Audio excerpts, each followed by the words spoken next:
एक ऐसे समाज में जीते हैं जहां पत्थर की मूरत को लगते हैं 56 भोग और भूखे नंगे तड़पते सो जाते हैं लोग, भूखे नंगे तड़पते सो जाते हैं लोग। मजदूर को मजदूर समझिए, मजबूर नहीं। गरीब को काम दीजिए, दान नहीं। और अगर दान देने के इच्छुक हैं तो जीते जी रक्तदान दीजिए और मरने के बाद अंग दान देकर किसी मरते हुए को जीवन दान दीजिए। यही सच्ची देशभक्ति और यही सच्चा राष्ट्र प्रेम है। ना सरकार मेरी है ना रब मेरा है, ना सरकार मेरी है ना रब मेरा है, और ना ही ये बड़ा सा नाम मेरा है। बस इतनी सी बात का गुरूर है मुझे कि मैं भारत की हूं और ये भारत मेरा है और ये भारत मेरा है। परंतु एक वैचारिक बीमारी हमारे समाज में मुझे नजर आती है। कहा जाता है हम दुनिया के सबसे बड़े लोकतंत्र हैं, जहां हिंदू पैदा होते हैं, मुस्लिम, सिख और ईसाई भी पैदा होते हैं, लेकिन बदकिस्मती है अब इंसान पैदा नहीं होते। और मेरे विचारों में ना हिंदू की जरूरत है ना मुसलमान की जरूरत है। राष्ट्र निर्माण के लिए केवल अच्छे इंसान की जरूरत है, केवल अच्छे इंसान की जरूरत है।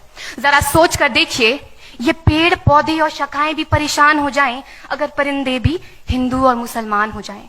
एक शैक्षणिक बीमारी भी हमारे समाज में मुझे नजर आती है, और बड़े ही आश्चर्य की बात है जिस देश ने पूरी दुनिया को तक्षशिला और नालंदा देकर के विश्वविद्यालय शिक्षा की बुनियाद रखी, आज विश्व के 100 सर्वश्रेष्ठ विश्वविद्यालयों में हमारा एक भी विश्वविद्यालय खड़ा नहीं हो पाता। जहां एक और हमारे पास IIT, IIM और NIT जैसे शिक्षण संस्थान हैं, तो वहीं दूसरी ओर इस देश के गरीबों को बेरोजगारी की जमात में खड़ा करने के लिए उनके हाथ में सर्व शिक्षा अभियान का झुंझुना पकड़ा दिया जाता है।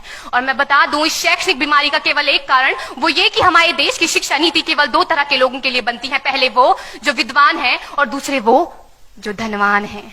इसी तरह की कई गजब की बीमारियां हैं, और इन बीमारियों की जो जड़ है ना, वो हमारा अंधविश्वास। और मेरे विचारों में जब तक इस देश का युवा अपनी सफलता के लिए मंदिरों में जा जाकर नारियल फोड़ फोड़ कर भगवान को रिश्वत लगाता रहेगा, हमारे समाज का शिक्षित वर्ग ही बिल्ली के रास्ता काटने पर खड़े हो जाना, अपने धर्म अपनी जाति को ऊंचा मानकर दूसरों के धर्म की अवहेलना करता रहेगा, तब तक ना तो इस देश से अंधविश्वास खत्म होगा और ना ही हमारा राष्ट्र निर्माण संभव होगा।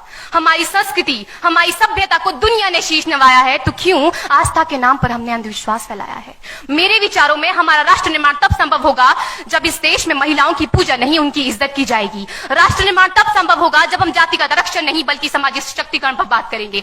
राष्ट्र निर्माण तब संभव होगा जब स्वच्छता अभियान में केवल सरकार नहीं बल्कि सड़क पर चलने वाला हर एक नागरिक हाथ बंटाएगा, स्वच्छ भारत स्वस्थ भारत को दिल से अपनाएगा। असल मायने में हमारा राष्ट्र निर्माण तब संभव होगा जब एक गरीब बच्चा मध्याह्न भोजन के नहीं बल्कि ज्ञान अर्जन के लिए सरकारी स्कूल की चौखट पर कदम रखेगा। और हमारा राष्ट्र निर्माण तब तक संभव नहीं होगा जब तक एक नागरिक नैतिक रूप से सतीन, चारित्रिक रूप से भ्रष्ट, मानसिक रूप से दिवालिया, धार्मिक रूप से अंधा, राजनीतिक रूप से गंदा, स्वैच्छिक मान मूल्यों के आंकड़ों में जिन्न शिन्न पैपंदमयी अखंड भारत को खंड खंड करता रहेगा। तब तक हमारा राष्ट्र निर्माण संभव नहीं होगा। बड़ी बड़ी बातें नहीं, छोटी छोटी कोशिशें करनी होगी, क्योंकि ठोकर हमें पहाड़ से नहीं पत्थरों से लगा करती है।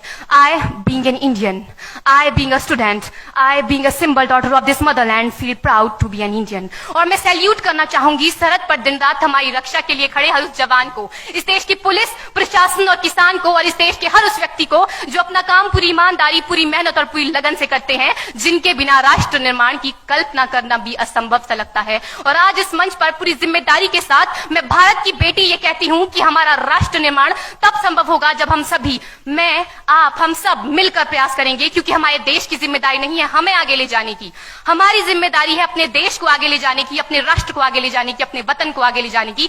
तो अंत में मैं बस यही कहना चाहूंगी, मेरा हिंदुस्तान महान था, महान है, महान रहेगा। मेरा हिंदुस्तान महान था, महान है, महान रहेगा। होगा हौसला सबके दिलों में बुलंद तो एक दिन पाकिस्तान भी जय हिंद कहेगा। पाकिस्तान ही क्यों, सारा जहान जय हिंद कहेगा, क्योंकि सारे जहां से अच्छा हिंदुस्तान हमारा, सारे जहां से अच्छा हिंदुस्तान हमारा। हम